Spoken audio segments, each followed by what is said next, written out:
Sierra Leone, like many African nations, struggles with one of the highest rates of child marriage and teenage pregnancy. According to UNICEF, a staggering 30% of women aged 14 to 18 are forced into early marriages, leaving young girls vulnerable and deprived of their future. In June 2024, Sierra Leone passed the Prohibition of the Child Marriage Act.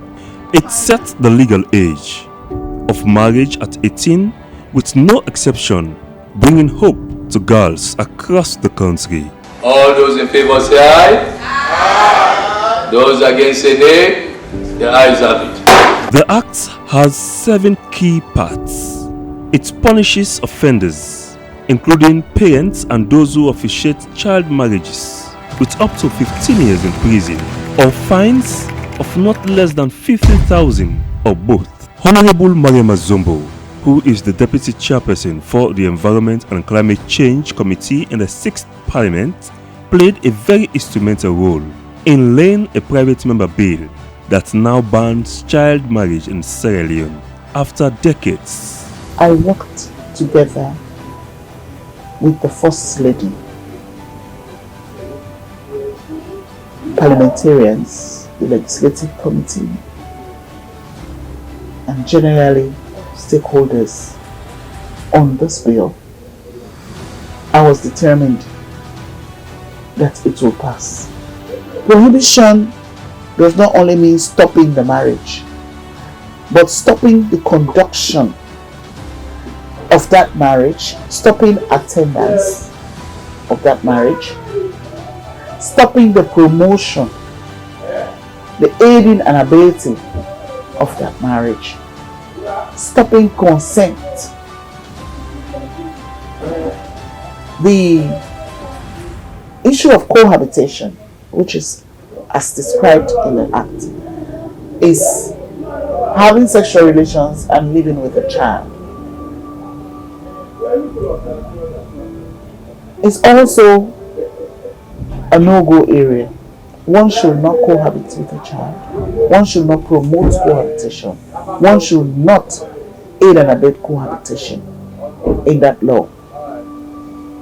And one should not encourage cohabitation in any way. A child is a child. Children have to go to school. Children have to be taken care of. Children have to be well taken care of in ways that will protect their future. To end child marriage and teenage pregnancy, the government and partners must work together to enforce the law that protects victims. Dr. Modupe Taiwo is the Operations and Programs Director. Her institution has been working with authorities to ensure the bill was passed into law. This is a new law we recognize, and we know that the structure and the mechanism for implementing this law will require many hands on board. No one organization can deliver on it. So therefore, for great learning, sharing amongst all these organizations is very critical. To be able to reach a wider audience at different levels is very important. So coordination is important. Coordination will help to build that structure of synergy where the different organizations, the different players can bring in their resources, including expertise, including financial, and the networks that we all have.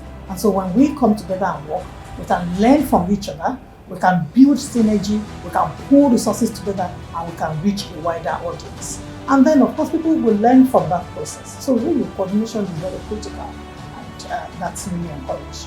With the high rate of child marriage, the Act was crucial to protect girls. It will improve their education, health, and reduce poverty. Dr. Fatima Madabio championed the passing of the Act. I have rape issue in my country, I have early marriage issue in my country, I have infant and child mortality problem in my country, and these are my priority. So all the first ladies also,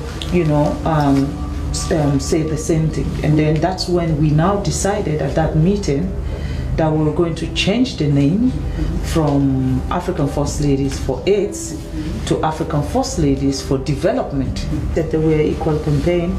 I have launched the Hands of Our Girls campaign. So what the We Are Equal campaign is now going to do for the Hands of Our Girls campaign is to validate the Hands of Our Girls campaign.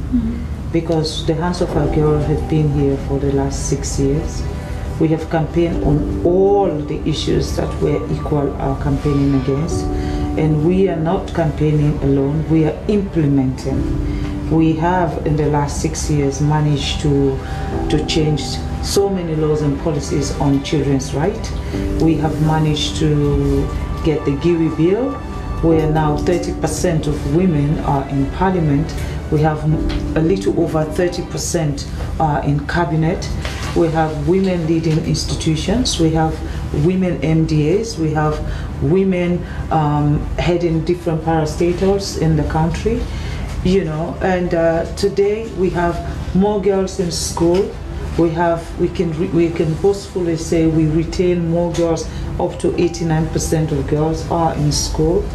The Child Rights Act of 2007 first banned child marriage, but the Customary Marriage and Divorce Act of 2009 allowed it with parental consent, especially in rural areas. Honorable Abdul Mari Conte, the chairman Legislative Committee in the 6th Parliament, was in charge to ensure the bill meets required standards. The committee had the responsibility to scrutinize the bill line by line and make meaningful contribution, meaningful additions where necessary.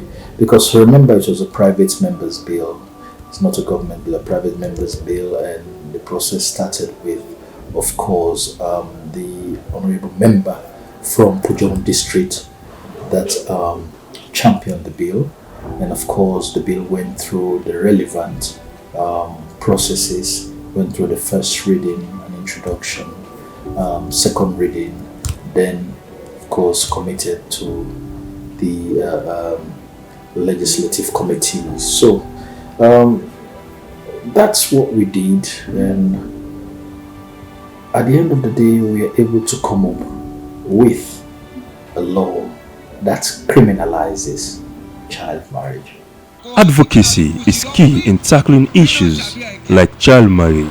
Bio Jane Jallo is the chairperson, Child Rights Coalition. The coalition, as well as individual organizations who recognize child marriage as one of the practices that limit girls to realize their full potential, because it prevents them from continuing school, it prevents them mostly to explore economic opportunities, it prevents them from participating fully in the development of their community, and it limits their voice even in their homes. And so at this level, now that the bill has now that we have the law in place, we are excited, and many of our members, including the coalition as well, are doing many other activities, conducting a number of sensitization activities to ensure that as many citizens as possible understand the key elements of the bill and work towards ensuring that the bill, everybody adheres, complies to the provision of the Act. Sierra Leone has signed several international treaties, but enforcing them has been a challenge. Dr. Aissata Mahoy is the Minister of Gender and Children's Affairs. November 18th, which has been set aside for the day for victims, to mourn for victims of sexual gender-based violence. In fact, that one was spearheaded by our First Lady and His Excellency the President. So Sierra Leone is a country that is very much committed when it comes to protecting the rights of people. So this is why for any law or any policy that is put in place, it resonates with other international treaties. In fact, this is why we have, since 2007, you will testify that we've got many progressive laws that are pushing the country's agenda forward when it comes to domesticating the international treaties. We have seen that we had the 3 Gender Acts in 2007, Registration of Customary Marriage Act, and then we reviewed the 2012 Sexual Offences Act in 2019. All of these laws are progressive laws, and because we have the enabling environment where the president himself is also a champion for protecting the rights of people, especially those of children and the girl child, this is why we are working together with other international bodies to ensure we put our legislative things in order. So in fact, the Prohibition of Child Marriage Bill, which was passed into law this year, is a testament. A 2019 survey showed 83% of women aged 15 to 49 in Sierra Leone has undergone female genital mutilation, FGM. Experts say FGM leads to early marriage and teenage pregnancy.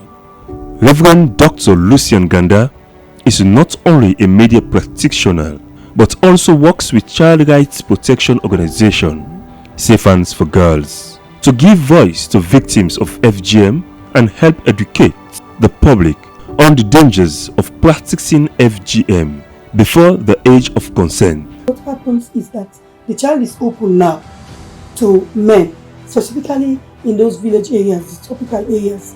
You see, traditionally people will come because as long as that girl is up to 15, 16, it has protrude breasts, they will come for that girl.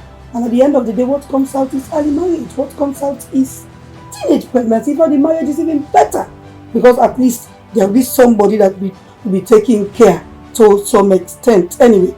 But early marriage is not to be tolerated because I can't see a child of 15, 16, being in a matrimonial home. She is not ready. Her body is not ready to take up the pressure of marriage. So for me, all of these acts or whatever it is could have considered the aspect of FGM, which is a very terrible aspect that is leading most of our girls and even women to all of these exposures. Health-wise and socially, it's another problem. These girls, finally, they will not continue with the schooling. What they will do is that they'll get married and then they will continue to give back to children. If not, you will see teenage pregnancy. At the end of the day, that child drops out of school. That's the end of the show. The United Nations Sustainable Development Goals, SDGs, calls for ending child marriage by 2030. Sierra Leone is committed to this vision, but achieving it requires everyone to play their part. Nadia Rashid, who is the UNFPA country representative, underscored the importance of the act to end child marriages. This is a joint program of UNFPA and UNICEF and the government of Sierra Leone. So we're really pleased to be able to launch this new phase of the program, which is really about accelerating action on ending child marriage as we lead up to the 2030 deadline for achieving the Sustainable Development Goals, which outline very clearly the target of eliminating child marriage by 2030. So as we look ahead, for us what is really critical is strengthening our efforts, strengthening action, strengthening partnerships, strengthening financing, with a focus on reaching the most vulnerable girls, with a focus on ensuring that our support is expanded to address the underlying challenges, whether these are gender challenges or social challenges that perpetuate child marriage and put girls at harm. In actualizing these goals set by the United Nations to end early marriage and teenage pregnancy by 2030, no one should be left behind. Another key thing which we are suggesting is that there should be family support. Families, including parents, must be supported by NGOs, ministry, in starting up businesses, because these are some of the strategies which we can implement in ending child marriage. Those who are going to get married, valuable ID cards given by the government of Sierra Leone. Do you have a passport to indicate your age? Do you have a national ID card? These are some of the regulations the ministry will have to come up with. The law which criminalizes child marriage in Sierra Leone needs effective monitoring by all. Mohamed Mala is the program's director, Child Welfare Society Sierra Leone, a local child rights protection organization which has been pushing for a short act. Prohibition of child marriage. But is that all? To me, no. I think the government owns a duty to do more, because the law is one, but the implementation aspect of that law is what is important to us as Child Welfare Society.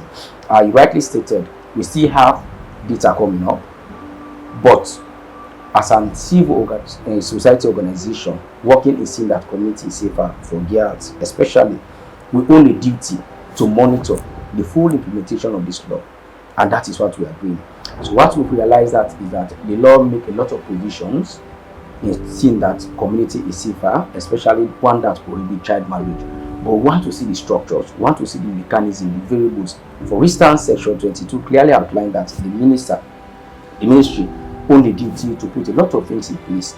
One is to make sure that we have a lot of social workers at community level, monitor activity at community level. We want to see reports of this coming out. We want to see the social workers. We want to see people at community level having access to information on these laws. Because once you have the important aspect in terms of information to every law, you are bound to work within the framework for this law. So public education is very important, and we want to see the government to come out to us, to the people of Sierra Leone, on a yearly basis, if possible, in fact, on a quarterly basis, on the impact the law is creating. Because the law is here to create a positive impact in saying that child marriage is not only reduced, but it's absolutely prohibited. But if you don't actually look at the various clauses, sections of this law, and we put them into context, and we hold our policy makers, those that are in charge with the responsibility of making sure that these issues or activity or action or section of these laws are being put into context. This is a noteworthy legislative milestone for the protection and empowerment of children in Sierra Leone. The Act addresses crucial issue that has long-term implications for the health, education, and overall well-being of the children, especially girls. With all these efforts, the fight against child marriage in Sierra Leone has just begun.